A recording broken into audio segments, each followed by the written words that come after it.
Kelli Maroney on the Fish Bowl. Welcome. And you are? I am Sam Fish. Okay. Thank you for taking the time to swim in the bowl with Absolutely. I can do a fish face. me. I hope the temperature is just right. There you go. Awesome, awesome. My first question for you is, what are some of your favorite films? Of all time, you mean? Yes. Well, I used to always take Gone with the Wind because I read the book like 500 times when I was a kid. And then this is the first movie I saw that I thought, there's stuff missing from it, but this is really like the book. And I never noticed that before. Then I loved, horror-wise, Nosferatu and Rosemary's Baby and The Omen and Exorcist. When I saw Halloween when I was a kid, oh my God, I was terrified. And I went, okay, that's a real horror movie because I was scared to death. And when he's chasing around at oh my God. I never dreamt I'd be a horror actress, so I don't know why that, but it did grab me. And what else? I don't know, I just love movies. It's very hard to say like one favorite movie. Sure. I love Buster Keaton, I love the movies of the 70s, It's really hard to say. Awesome, awesome. My next question for you is, first of all, I just had to say that I absolutely love you in Night of the Creeps. That movie I think it still holds up today. I think it's definitely like a classic sci-fi, horror B grade, B grade, huh? Well, that's a compliment because I love the B grade. I think the B grade is where it's at because you can't exactly do things in. I know it's not an A-level movie. It's a just teasing. Awesome, awesome. My question for you is, what was it like working on that film? It was wonderful. I didn't live in Los Angeles yet, so those were the only people that I knew. So it was like the movie was really happening to me.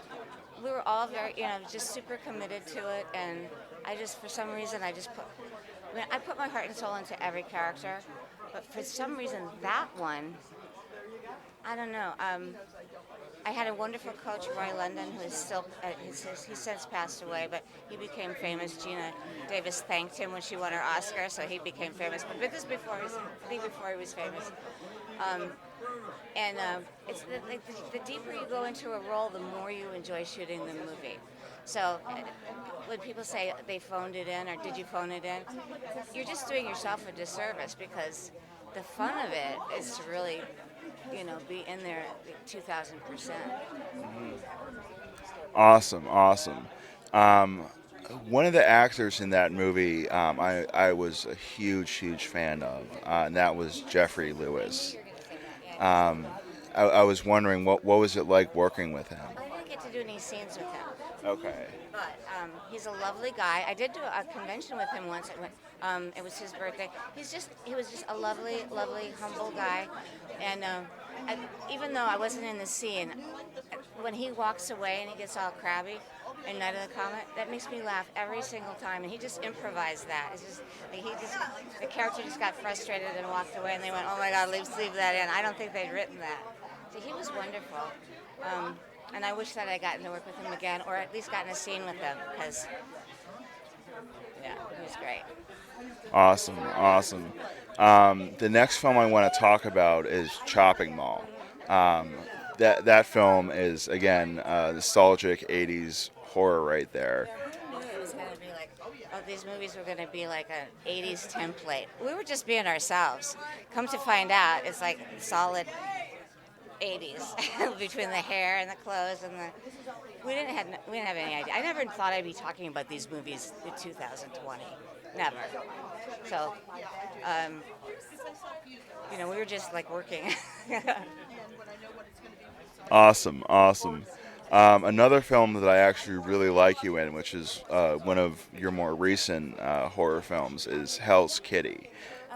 And one of the reasons I have to just mention is because I wrote an evil cat script that was based on an H.P. Lovecraft story, and for motivation, I would try and watch like as many kind of like evil evil cat type movies, and I was wondering what was your overall experience working on that? It was uncanny. That cat, her real name is Angel, and she has since passed away. That cat could act. You would see it seemed to be aware of the camera, and it seemed to be playing the scene. It was really, I've never seen that before, because you think off the top of your head, working with a cat has to be a nightmare. This cat did what it was supposed to do, and I don't know. I've never seen it. No wonder he came up with that idea. I mean, that was an idea he came up with because it was true. His cat was jealous of the women that he dated. Um, and I don't know. I've never seen anything. I probably won't see anything like it ever since. But although I did hear that there's a cat on Broadway. They have a cat character in a show, and I don't know how they wrangle them and make them do cats do whatever they want. Right, right. I don't know how he comes on stage on cue and leaves on cue. And I mean, I guess you can train a cat. I can't train my cat. I sure can't train mine. So, the last question I wanted to ask you is if you have any upcoming projects to promote. I have Exorcism at 60,000 feet with, it's a horror cast. It's me and Lance Henriksen and Bill Moseley and Adrienne Barbeau, Bai Ling. I'm probably leaving somebody out. And it's a horror comedy, and you see all of us get on the plane and you know something bad is going to happen because it's all about, unless we're going to a convention, something bad is going to happen because we're there.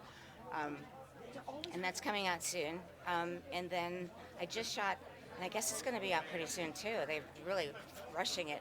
H.P. Lovecraft, The Deep Ones. And I love that character. I don't usually get to play that kind of character. Although I probably will now as I'm getting to be, old, that I'll probably get the more interesting characters, which is a good plus. And I've got, what else? Corky All Grown Up, which is it's a comedy, it's not horror. And I'm an alcoholic cougar in it, and it is a comedy, so it's not sad or anything. And then A Well-Respected Man, and Blowing Up Right Now, which started on an Apple TV, but Apple network, but I think it's going to one of the bigger streamers. And what else?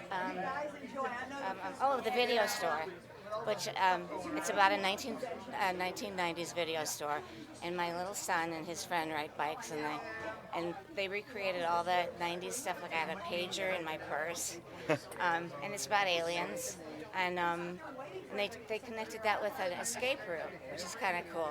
So, and I've not seen the escape room or the movie yet, but they just recreate. So I guess when you go in the escape room, you got to get out of that video store somehow, which is kind of cool because they made it. They might as well get use out of it.